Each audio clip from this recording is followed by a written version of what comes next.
ठीक आहे, आज आपण डिराइव करतो सेकंड इक्वेशन ऑफ मोशन. आणि जर तुम्हाला आठवत असेल बघा, आपण लास्टमध्ये बघितलं होतं की जेव्हा आपण एरिया अंदर VT ग्राफ घेतो तर आपल्याला काय मिळते, डिस्टन्स मिळते. बघा आपण लिहिलं आहे कुठेतरी आधी. बघा आधी आपण एक गोष्ट बघितली होती इथे की जेव्हा आपण एरिया अंडर VT ग्राफ घेतो, बघा V आणि T, हा VT ग्राफचा जेव्हा आपण एरिया घेतो आपल्याला काय मिळते, डिस्टन्स मिळते. म्हणजे आपल्याला काय पाहिजे, आता डिस्टन्स काढायचा आहे. आणि या केसमध्ये फक्त थोडासा चेंजेस आहे की आपण रिप्रेझेंटेशन करताना डिस्टन्सला आपण इथे S लिहितो. तर आपण लिहू आधी. ठीक आहे, तर U काय आहे आपला, so U is equals to initial velocity,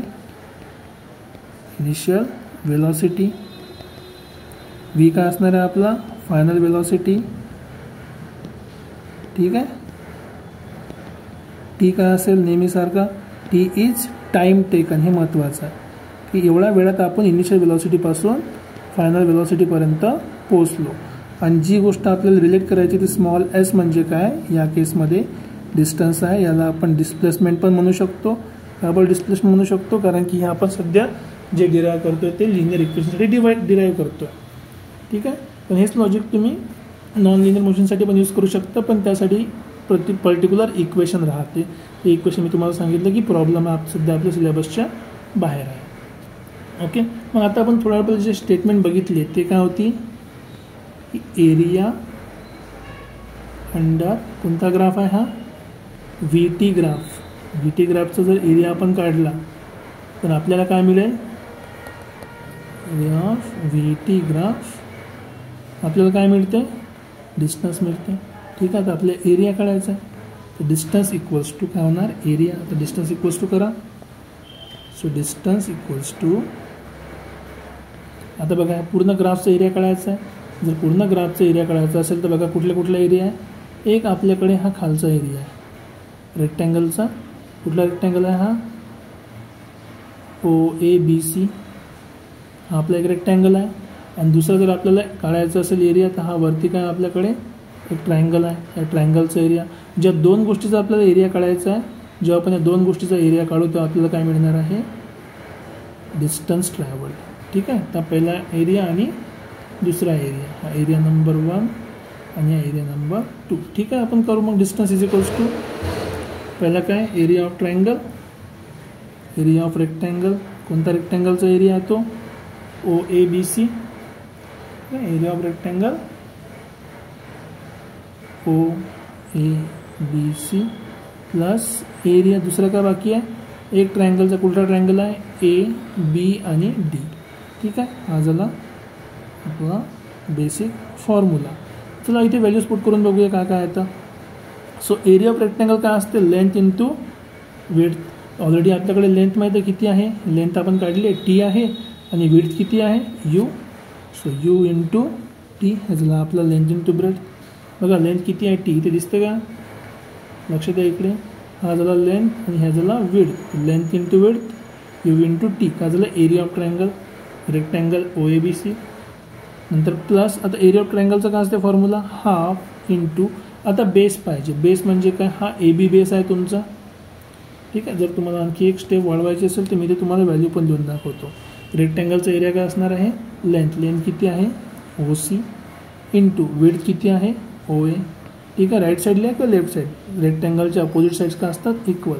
plus area of ट्रायंगलसाठी हाफ इंटू बेस. आता ते बेस झाला तुमचा AB इंटू हाईट किती झाला BD. ओके, तर फॉर्म्युला अप्लाय करा. बघा OC काय होता आपला इथे, OC जे आहे, OC आपला टाईम आहे, जो आपल्याला टाईम लागला आहे. So time T into OA काय आहे, U म्हणजे इनिशियल वेलॉसिटी प्लस हाफ. आता AB किती असणार, एकदम सिम्पल लॉजिक आहे, अपोजिट साईड काय असतात इक्वल. AB इक्वल टू किती झाला, OCच्या बरोबर, आणि OC म्हणजे किती झाला, टाईम T झाला. सो हा झाला टाईम T इंटू, आता BD बघा, BD हा जो BD आहे हा एवढा पोर्शन काय आहे, हा जर टोटल माझ्याकडे V असेल त्यातून मी जर U कमी केला तर काय भेटलं आपल्याला, फक्त V मायनस U. थोड्या वेळ आपण बघितलं ना लास्ट लेक्चरमध्ये, हे पूर्ण व्हॅल्यू V आहे, त्यातून एवढं मी कमी करत आणलं U. तर V मधून जर U कमी केला तर काय भेटला मला, हा BD भेटला. ठीक आहे, सो हा झाला V मायनस U. लिहितो मी ते V मायनस U. ठीक आहे, त्याला थोडं सिम्प्लिफाय करूया. बघा किती सोपं क्वेश्चन आहे. So distance S is equals to t into u म्हणजे झालं यू टी प्लस हाफ, त्याला मल्टिप्लाय करा, t into v minus half t into u. ठीक आहे.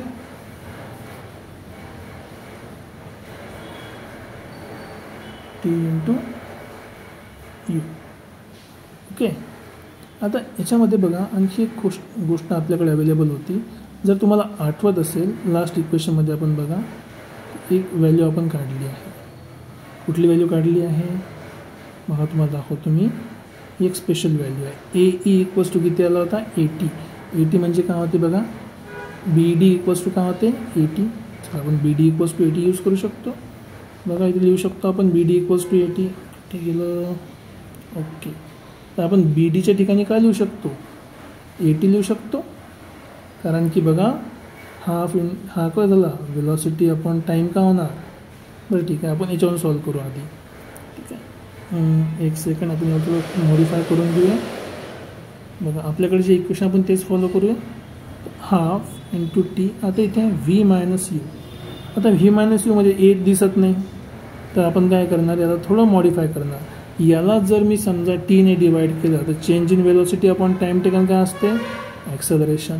याला परत मग टीने डिवाइड केला म्हणजे टीने मल्टिप्लाय करावं लागेल. का बरं, कारण की जर मी एखाद्या गोष्टीने डिवाइड केलं नंतर त्याला मल्टिप्लाय नाही केलं तर माझं इक्वेशन चेंज होईल. मग माझं इक्वेशन चेंज नाही करायचं म्हणून मी काय केलं याला टीने डिवाइड आणि टीने मल्टिप्लाय. तर change in velocity upon time काय असते ॲक्सेलरेशन. बरोबर आपण बघितलं आहे ना. सो देअरफॉर आपलं इक्वेशन आता काय झालं बघा, S is equals to u t plus हा हाफ असाच आहे.